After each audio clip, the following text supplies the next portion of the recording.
Olá a todos e todas, e todes aqui do nosso querido podcast Entre Elas. Mais um dia de gravação para a gente poder falar sobre um tema muito importante. Nós temos uma convidada muito especial hoje, que a gente encerra o mês do orgulho justamente com a nossa querida Michele Pires. Eu vou apresentar, então, a nossa querida Michele Pires, que ela é graduada, mestre e doutoranda em História Social pela Universidade Federal do Amazonas, coordena o grupo de trabalho de estudos de gênero da Associação Nacional de História, Seção Amazonas, é membro da coordenação de associação de travestis, transexuais e transgêneros do Estado do Amazonas, também é membro do grupo de estudos históricos do Amazonas e do núcleo de pesquisa em tecnologias, subjetividades e decolonialidade da Universidade Estadual de Minas Gerais. É autora de, entre vários artigos, do trabalho Ser o que eu queria ser quando travestis e transexuais manauenses contam suas histórias, publicado no livro Novas Fronteiras das Histórias LGBTI+, do Brasil, editora Elefante, em 2023. E ela coloca, e aí nós temos também uma outra obra, né? Eu sou uma travesti, eu vou me vestir de mulher, memória, gênero e corporeidade trans em Manaus, Amazonas, presente no livro Sexualidades Insubmissas, Contribuições aos Estudos Feministas e Queer em Uberlândia, O Sexo da Palavra 2022. Então, é um currículo maravilhoso, a gente só tem a agradecer por tê-la aqui conosco nesse dia e falar sobre uma pauta tão importante, né, professora Maíra? Com certeza. Olá a todas, todes e todos que estão nos assistindo, nos ouvindo no nosso podcast Entre Elas, e hoje com a presença ilustre da professora Michele Pires. Para mim é uma honra poder participar aqui hoje pelo significado que é justamente do dia, do mês de conscientização que a gente precisa ter desses corpos que são tão invisibilizados pelo Estado e pelas pessoas. Então, uma honra, professora Michele, você estar aqui conosco hoje. E sem mais delongas, já vou começar com o nosso bate-papo para a gente abrir, né, os trabalhos, pode-se dizer assim, e fazer uma pergunta para você, professora. Como nós podemos entender essa invisibilidade trans no Brasil?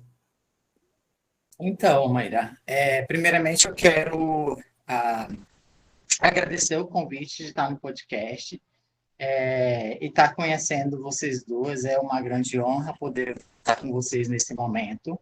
E dizer aos nossos ouvintes, independente do momento que estiver nos ouvindo, eu espero que vocês gostem desse bate-papo.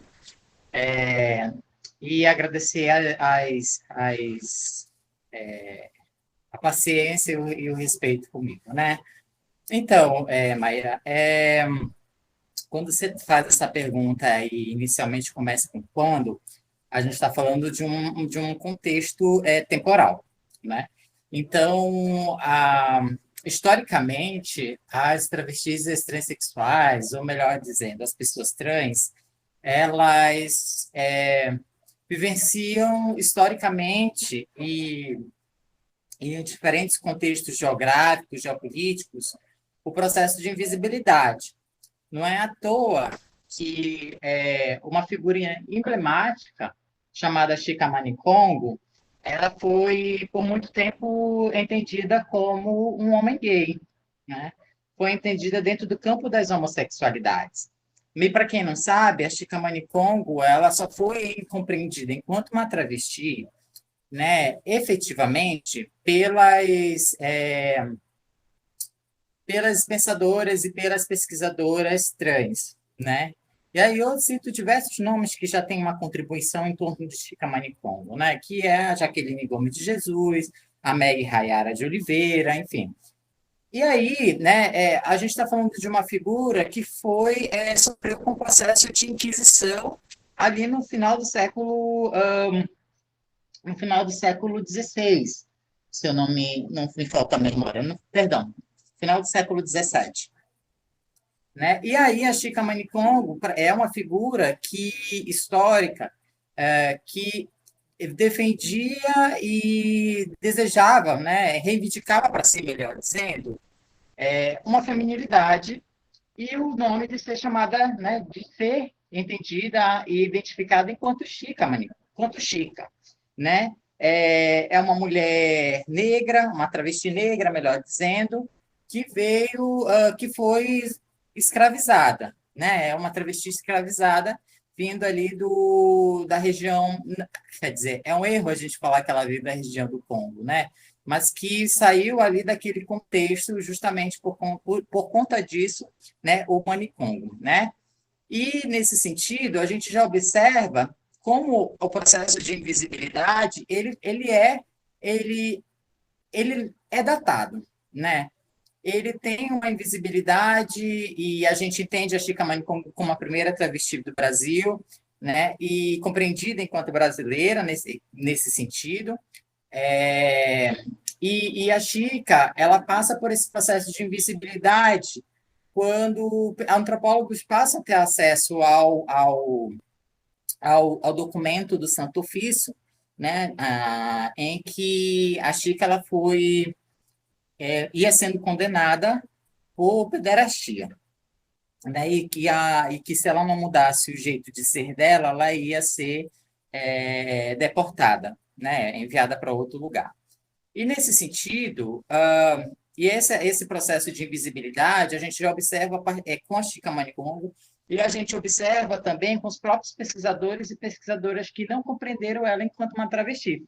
E eu estou falando de pesquisadores LGBTI+, tá? E especificamente os homens gays, né? Que quando tiveram acesso a Chica Manicongo, entenderam ela dentro das homossexualidades, porque dizer que ela era uma travesti seria anacronismo, né? E aí, quando a gente passa, enquanto pesquisadores e pesquisadoras, e eu, enquanto historiadora, eu entendo que o anacronismo, né, ele é também uma forma de invisibilidade de identidades de gênero que foram, como eu posso dizer, né, que passaram por um processo de silenciamento. Então, e eu não sigo isso enquanto pesquisadora, né? Eu não sigo essa de forma ferrenha, né? Essa ideia de um anacronismo, porque a gente acaba caindo na ideia, e muita gente acaba caindo nessa armadilha, de que travestis e transexuais, historicamente, surgem durante a ditadura civil-militar. Ou seja, a gente não tem antecedentes nesse sentido histórico, né?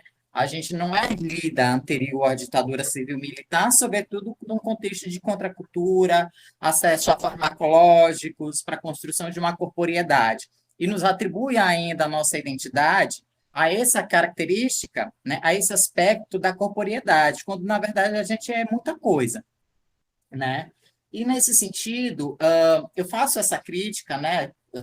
Aí já é um processo de resposta da tua pergunta, desde quando a gente observa essa invisibilidade, e eu entendo historicamente a partir do momento que a gente ignora de que Chica Manicongo é a primeira travesti do Brasil, né? E vem outras ao longo desse processo que são anônimas ainda para a gente, né? Que são anônimas. E que a gente está fazendo esse processo, né? Vai fazer esse processo de encontrar, de compreender que existiram outras figuras também dentro dessa dimensão da travestilidade, da transexualidade, que a gente precisa evidenciar e explicitar suas trajetórias de vida, ainda com limitações, né?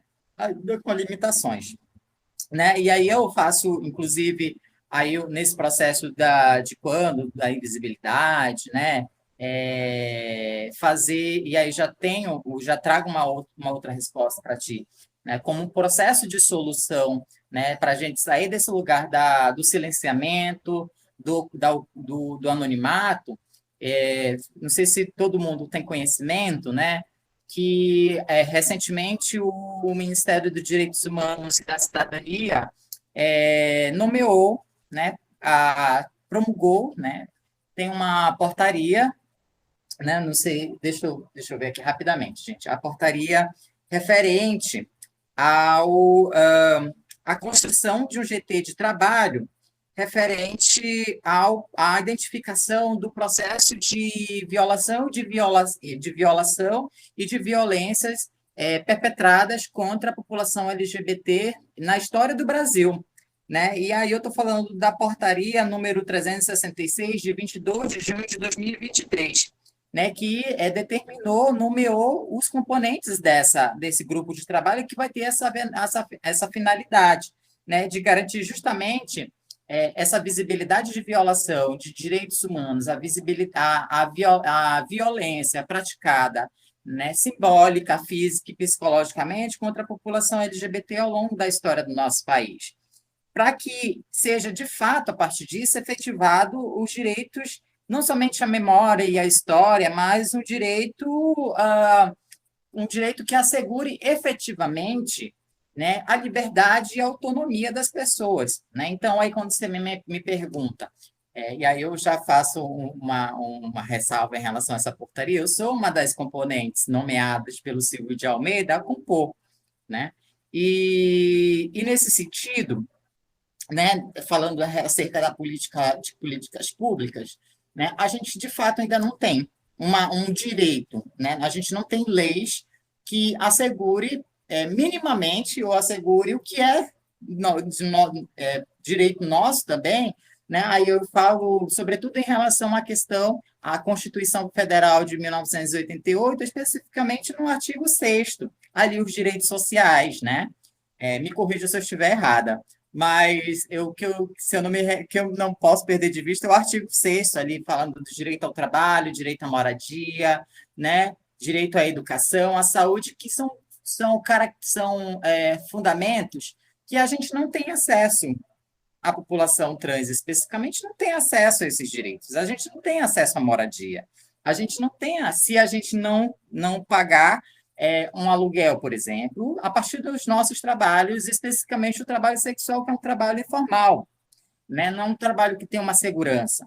A gente não tem acesso à segurança pública como gostaríamos de ter. Afinal de contas, historicamente, nós fomos especificamente na ditadura civil-militar, nós fomos talvez um dos principais alvos da política do pânico moral, né? Da política de extermínio da ditadura civil-militar e que hoje a gente ainda experiencia a partir das forças da ordem. E aí eu estou falando das forças do Estado, né? E que a gente resiste e é resiliente em relação a isso. Então, a gente não tem acesso a esses direitos básicos que boa parte da população, ou principalmente a parte da classe média, da burguesia brasileira, tem, né? E que a gente tem que lutar todo dia, 2, 3 vezes mais, para acessar minimamente esses direitos, né? Hoje a gente tem um ambulatório de diversidade sexual e gênero, mas a gente não tem um hospital habilitado para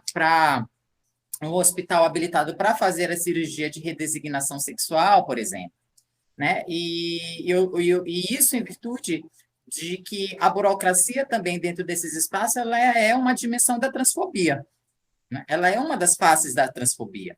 Né? Então, a gente precisa avançar muito. A gente tem políticas públicas que elas, a qualquer momento, podem ser desfeitas. Né? Elas podem, a qualquer momento, a gente está falando de portarias, a gente está falando de resoluções, a gente está falando de provimentos. E que, em qualquer momento, dependendo do judiciário e do executivo que a gente tiver, elas não vão existir mais. E aí a gente volta para a estaca zero. Né? E eu acho que vai muito mais no sentido de chamar a atenção, né, para que a gente se mobilize coletivamente e de forma individual também, porque eu acredito que o ativismo ele às vezes é um ativismo solitário, é um ativismo individual, e que a gente tem que chamar a atenção para que a sociedade passe por um processo de uma consciência crítica da sua realidade e, especificamente, as pessoas trans no Brasil também passam por esse processo de consciência crítica, né, de apoios políticos, por exemplo, de não se vender a qualquer projeto que não caracterize efetividade para que a gente tenha, de fato, um avanço, um progresso enquanto civilização. Né? Eu acho que é isso.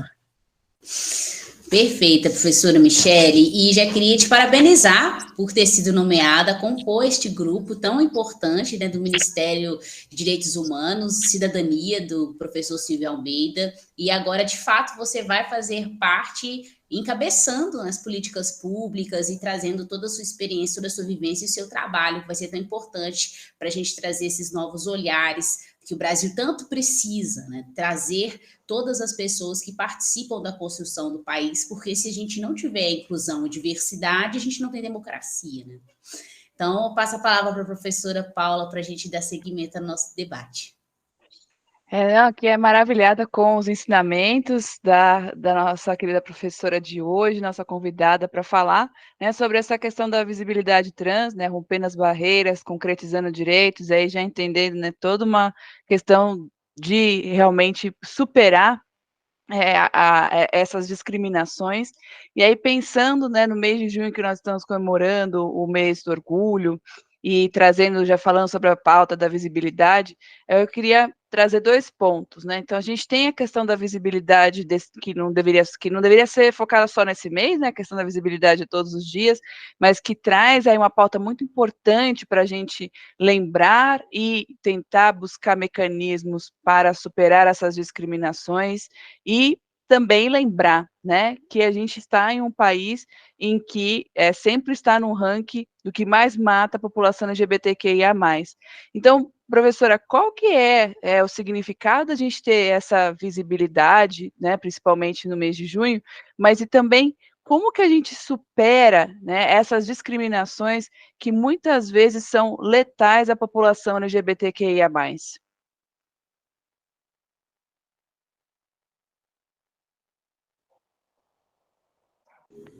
Seu microfone, professora.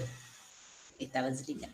Eu estava tentando, anteriormente, né, a gente estava conversando sobre isso, tá? A Paula me enviou uma mensagem, aí eu estava juntando as duas coisas aqui para, né, as duas perguntas, né, que se tornou uma pergunta e muito pertinente para que a gente, de fato, possa trazer 2 pontos, né, ou mais pontos. Primeiro, nesse sentido, né, qual o significado, né, de trazer a visibilidade ao tema referente à população LGBT. O significado de trazer o tema ele tem diferentes faces, né, e diferentes dimensões.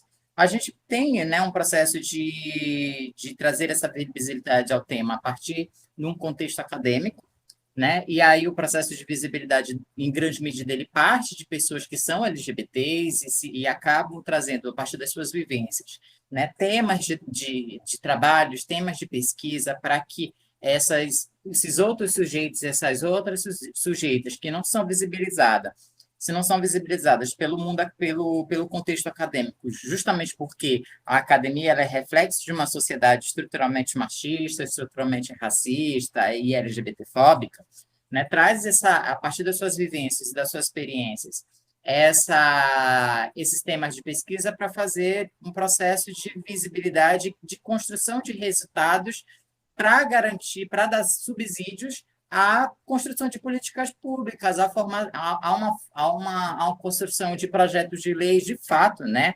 Já que muitas das vezes é importante dizer que existem intenções ou mal intencionados que produzem projetos de lei, no caso referente à população LGBT+, de forma negativa, e que se utilizam de determinados dados para mostrar, olha o que determinada instituição de renome está falando sobre isso, né? Mas quando você vai procurar esses mesmos dados, essa instituição ela está fazendo o contrário. Então, ou seja, há um processo não somente de distorção dos dados produzidos por essa instituição, e que passa por um processo de atualização constante, mas também um processo, novamente, aquilo que o Flávio Dino, ultimamente, e o governo federal vem combatendo, que são as fake news, né? São a produção de mentiras, né? E os projetos de lei hoje em dia não, eu posso estar sendo ingênuo a falar hoje em dia, mas ele é uma ferramenta, uma ferramenta utilizada há muito tempo, né? A produção de mentiras para garantia de determinada benesses para determinado grupo, para determinado indivíduo. E, nesse sentido, a academia ela tem, e especificamente os pesquisadores e as pesquisadoras LGBTI+, elas têm essa função, né, de trazer a visibilidade para esse tema. Mas outra face muito importante para isso é os próprios ativistas e as próprias ativistas dos movimentos sociais, em que trazem para esse campo da visibilidade ao tema dentro de uma sociedade estruturalmente fincada numa matriz de opressão colonial moderna, né, ela parte de faz um processo de visibilidade no sentido de demonstrar, de trazer para a sociedade e para o poder público as suas demandas, né? Demandas que são negligenciadas, demandas que são ignoradas muitas das vezes.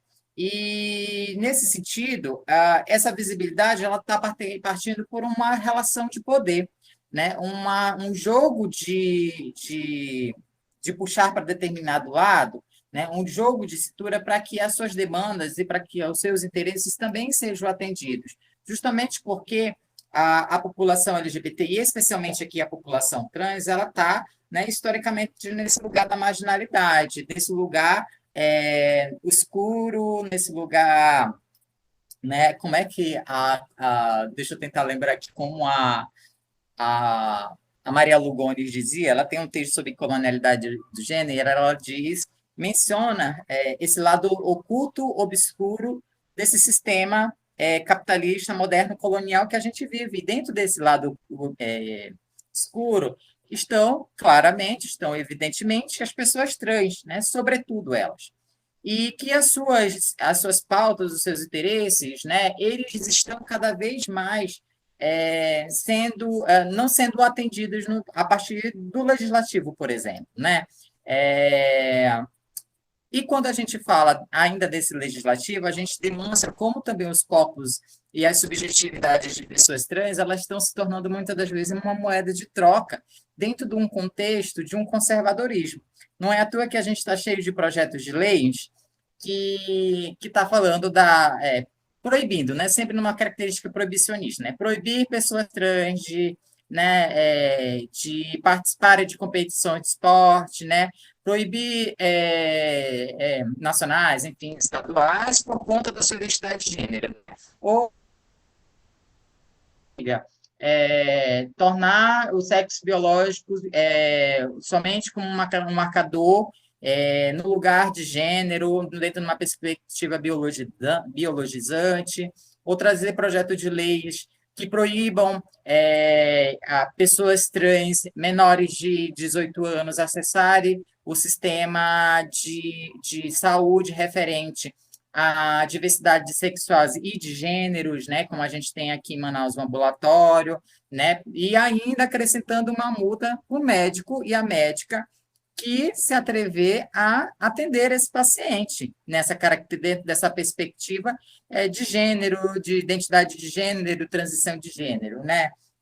E também uma multa, inclusive, para os próprios pais que autorizarem. Ou seja, olha o absurdo que a gente chega, né? E aí a gente tem esses dois lados da moeda, a visibilidade e a invisibilidade e o silenciamento, né? O absurdo que a gente chega observa em relação à construção de projetos de leis que vão contra a Constituição Federal, né, que vão contra um direito de pais e mães, né, de atender a saúde e as preocupações dos próprios filhos, né, uma saúde psicológica, uma saúde física também.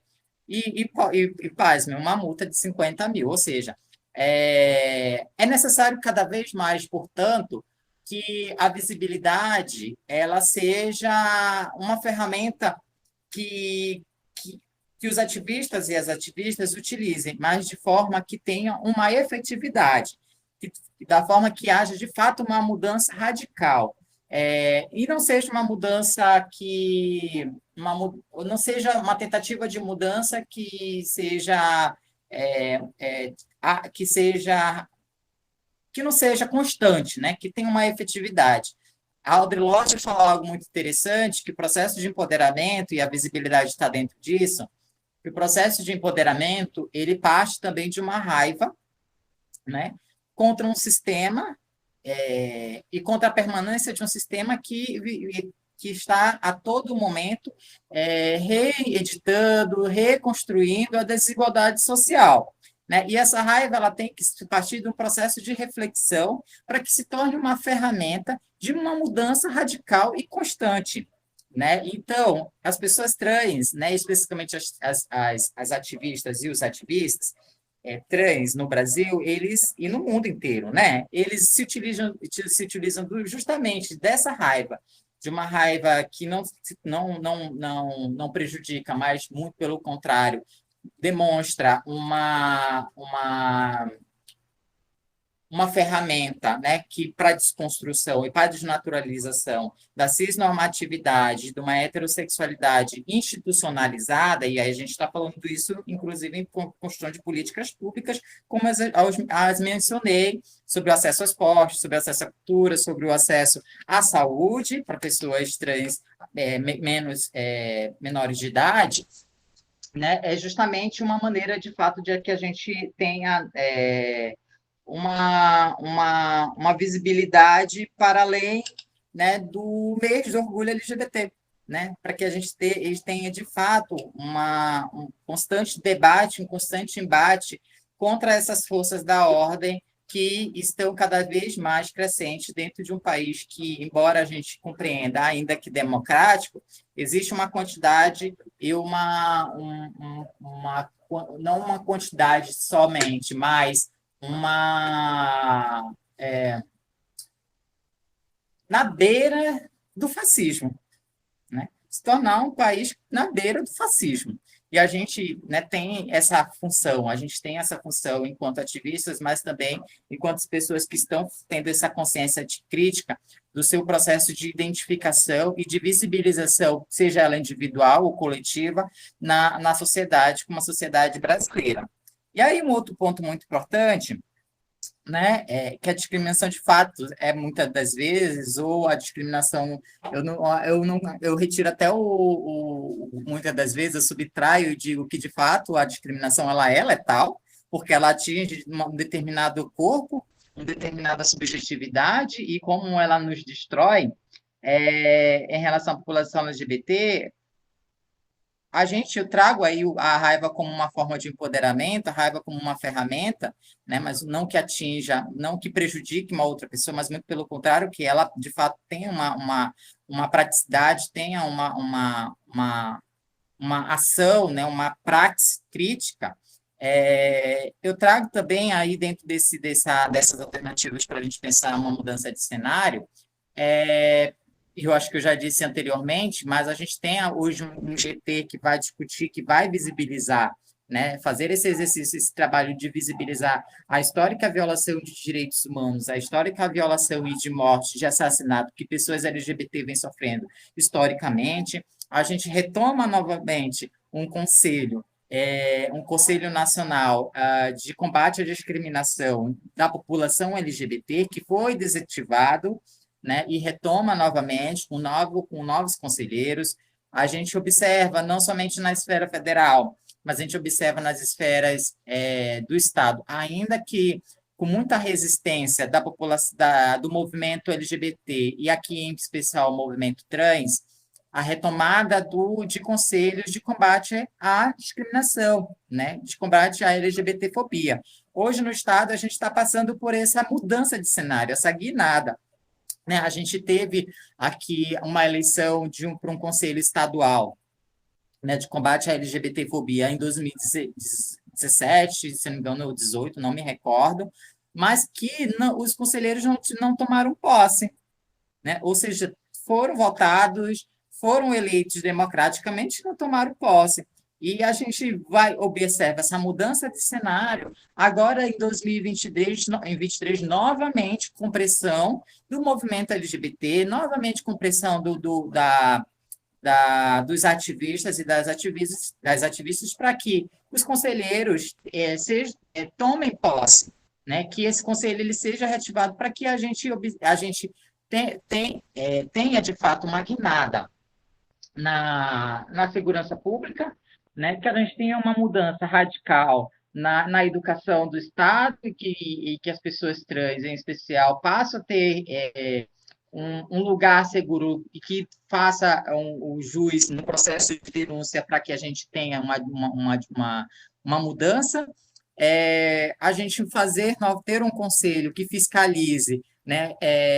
O sistema de saúde, quando, né, passa por esse processo de burocracia em que os hospitais não são habilitados e sequer há uma preocupação de encaminhar para o Ministério da Saúde um processo para esse processo, para um acesso, quer dizer, um processo administrativo para que os hospitais tenham habilitação para o processo de redesignação sexual. Então, a gente vê que uma das alternativas, um dos que garante que políticas públicas sejam de fato efetivadas são os conselhos gestores, né? São os conselhos que vão fazer esse exercício. E que a gente tem cada vez mais acessado esses conselhos, seja municipal ou estadual, e construindo eles também, para que a gente tenha uma alternativa de pensar justamente essa mudança que a Paula fala, né?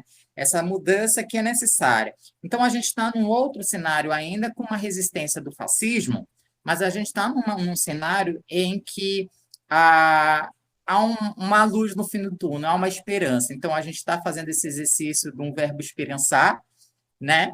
A gente está lembrando aí todo o tempo de Paulo Freire, para que a gente, de fato, não perca as esperanças no sentido de mudança.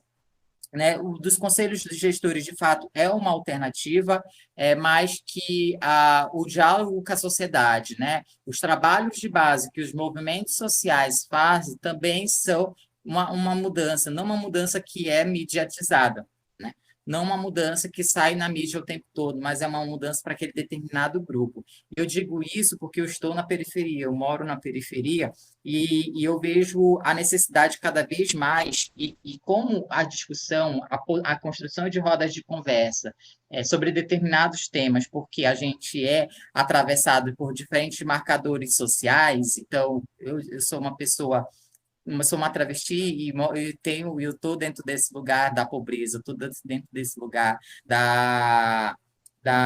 de uma espacialidade que é característica da dimensão de classe, dessa luta de classe, né? Então, a gente observa que esses lugares, a construção de rodas de conversa, por exemplo, elas são fundamentais porque ela passa por um processo de conscientização e de compreensão do próprio ser, da percepção de si. Né? Então, os movimentos sociais elas têm essa função. Né? Os pesquisadores e as pesquisadoras, e aí eu chamo a atenção para esse lugar que eu estou também, né? De que a gente tem que sair das nossas bolhas e ir para a sociedade, ir para as periferias, fazer os nossos trabalhos também, utilizar os nossos instrumentos, né? Utilizar dessa sinergia entre conhecimentos e para ser aplicado numa praxis crítica, que é o que a Patrícia Hill Collins fala. Então, a gente tem que fazer esse exercício constante. Né? Então, aqui a minha contribuição nesse sentido dessas mudanças que a gente precisa de fato na mudança de cenário. Eu digo que não é fácil, né? Enquanto ativista também, eu digo que não é fácil, nem todas e todos e todes têm um interesse, embora seja LGBT, tenham interesse ou sejam picados como uma ativista, uma amiga minha, a Rebeca Carvalho, ela diz, nem todos e todas e todos foram picados pelo bichinho militante, né? Mas que aqueles que foram, de fato, estão acessando esse espaço preocupados, de fato, com uma mudança radical no cenário que a gente vivencia, que é um cenário ainda de uma estrutura LGBT-fóbica que está assentada sob uma matriz de opressão colonial. Realmente a gente está nessa estrutura LGBTfóbica que tem diversos impactos, né, desde do acesso à saúde, acesso à educação, né, até aí o direito à equidade, poder exercer os direitos, né, em pé de igualdade, impactando aí tantas vidas e tantos corpos nesse sentido. Os seus ensinamentos são assim fundamentais, Michele, então a gente, né, aprendendo aqui com você, entendendo toda essa dinâmica histórico-social que é tão importante, e aí de novo parabenizar pelo seu trabalho. Eu imagino o quanto deva ser difícil, né? Quantos desafios você enfrentou e segue enfrentando nesse sentido, justamente, né, dentro da temática, na defesa dos direitos LGBT, que é mais. E aí, antes desse encerramento, vou passar para a Maíra, e aí a gente volta com você para encerrar, e se você também, no seu encerramento, puder trazer um pouco, né, da sua vivência ali, o que você poderia pontuar dos desafios que você teve, e aí a gente fecha o nosso encontro aqui, agradecendo novamente para poder encerrar o semestre do Entre Elas, no mês do orgulho, com o podcast com você. Maíra. Acho que a gente não poderia encerrar da melhor forma, né, Paula? A professora Michele trazendo uma aula, e que aula, viu, nossos ouvintes estão tendo hoje. Privilégio de poder escutar a professora Michele, até porque estamos agora diante de uma representante do governo federal, então daqui a pouco esse podcast vai valer mais do que ouro, que as pessoas vão buscar direto na fonte aqui, a professora Michele trazendo a sua experiência. Eu queria só te agradecer, professora, pelo seu tempo, pela sua disponibilidade e pelos seus ensinamentos. Para mim foi uma honra poder conversar com você aqui hoje e espero que você possa voltar mais vezes aqui com a gente no nosso podcast. Muito obrigada. Paula, Maíra, eu que agradeço de estar aqui com você. Sempre para mim é muito gratificante falar desses diversos lugares que eu ocupo, em especial dos meus lugares situados, e porque eu coloco no plural, porque eu nunca perco de vista, que a gente é atravessado, nós somos atravessados e atravessadas por diferentes marcadores sociais, né? Então, de fato, a gente tem diferentes lugares localizados, como a Oti Curiel vai dizer. E nesse sentido, eu quero falar, né, sobretudo nesse mês do orgulho LGBT, né, falar um pouco de fato do que eu tenho orgulho, né, além de estar nesses espaços. Né? Eu sou uma travesti, né, amazônida, eu estou aqui em especial no Amazonas, em Manaus. Eu tenho 28 anos, estou aí num processo de doutoramento, referente já discutindo as histórias de vidas e ações políticas de lésbicas negras aqui em Manaus, né? Então, para mim é muito importante trazer fazer esse diálogo com essas mulheres, né? E a minha trajetória, né, no caso, muito dentro desse contexto acadêmico, mas também dentro dos movimentos sociais, é uma trajetória preocupada com, no sentido de. Eu estava vendo ali na estante, gente, só fazer abrir um parênteses aqui para encerrar. Olha como a pessoa é.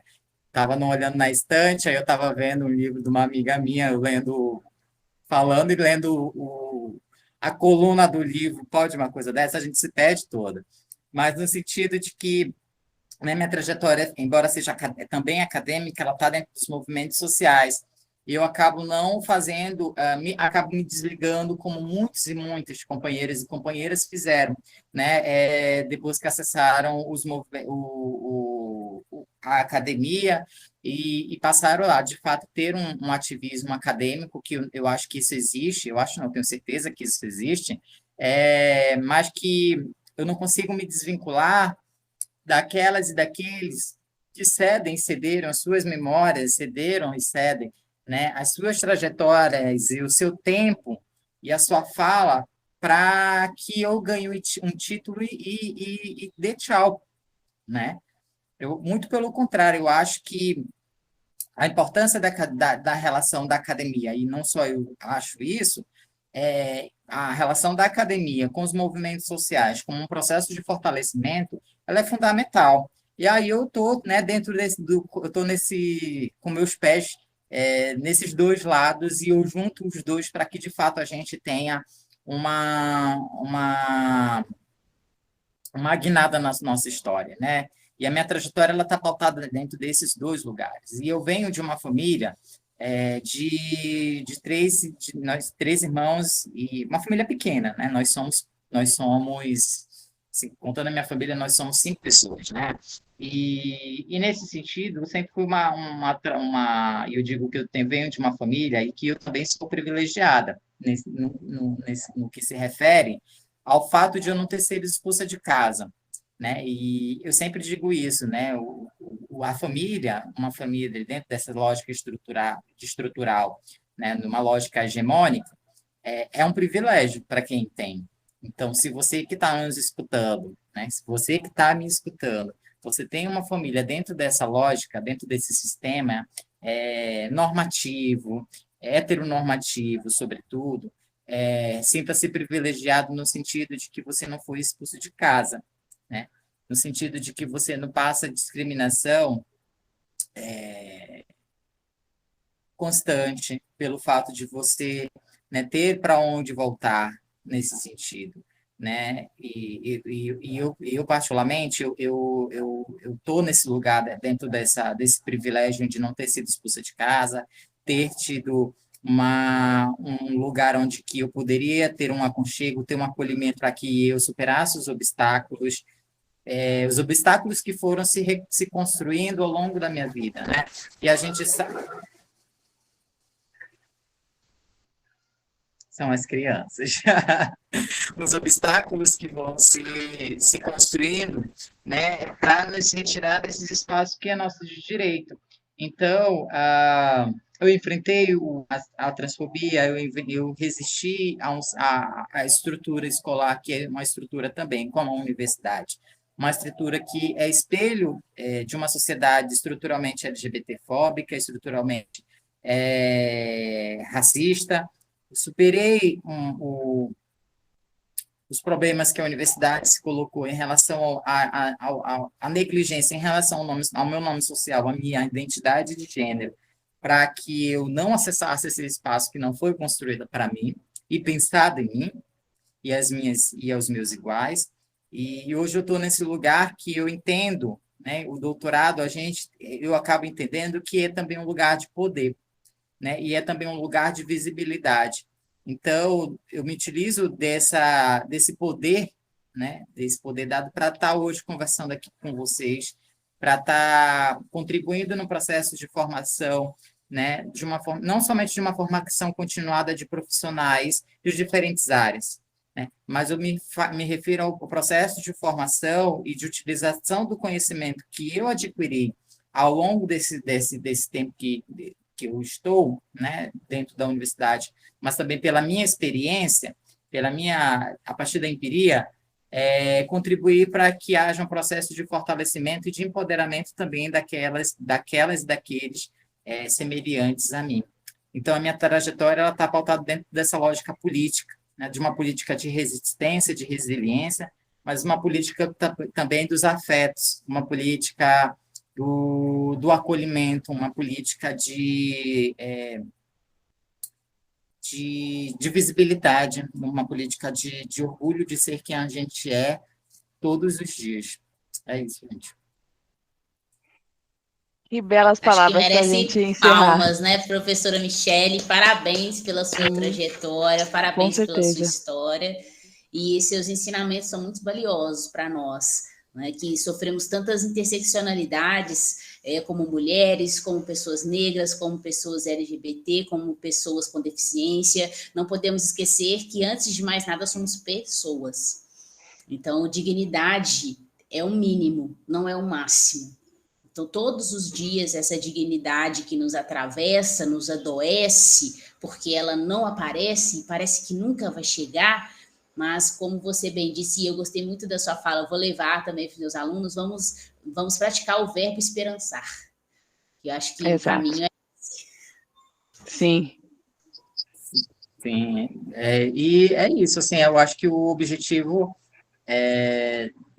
de uma luta, sobretudo dentro de uma coletividade, a gente só cada vez mais, se torna cada vez mais fortalecidos e fortalecidos quando a gente está dentro de um coletivo, né? Quando nós acessamos essa coletividade, e é nesse espaço que há um processo de pertencimento e de enfrentamento também, porque a gente não tem como enfrentar essa estrutura que a gente vive, né? Dentro de uma matriz de opressão, que ela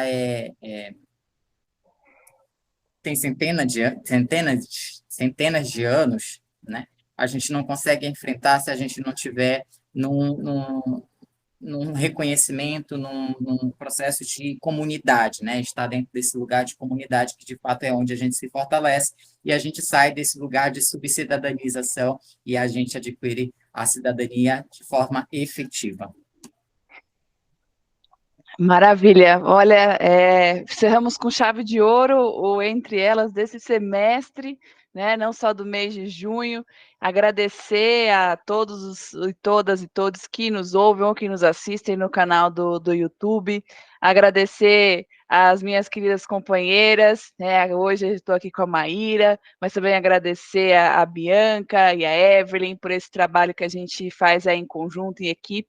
Agradecer as nossas entrevistadas que vêm, né, com a sua disponibilidade e sempre trazem aí o conhecimento prático, teórico, e dividem conosco essa vivência dentro da pauta de direitos. Então, querida Michele, muitíssimo obrigada pela sua participação, pela sua presença. Eu vou encerrar, então, o nosso encontro, parar de gravar esse momento, aí a gente tira uma foto depois, né, para fins, né, de recordação, mas, de novo, muitíssimo obrigada pela sua disponibilidade de estar conosco hoje, por dividir de uma forma tão brilhante e expor de forma tão brilhante o tema. Muito obrigada.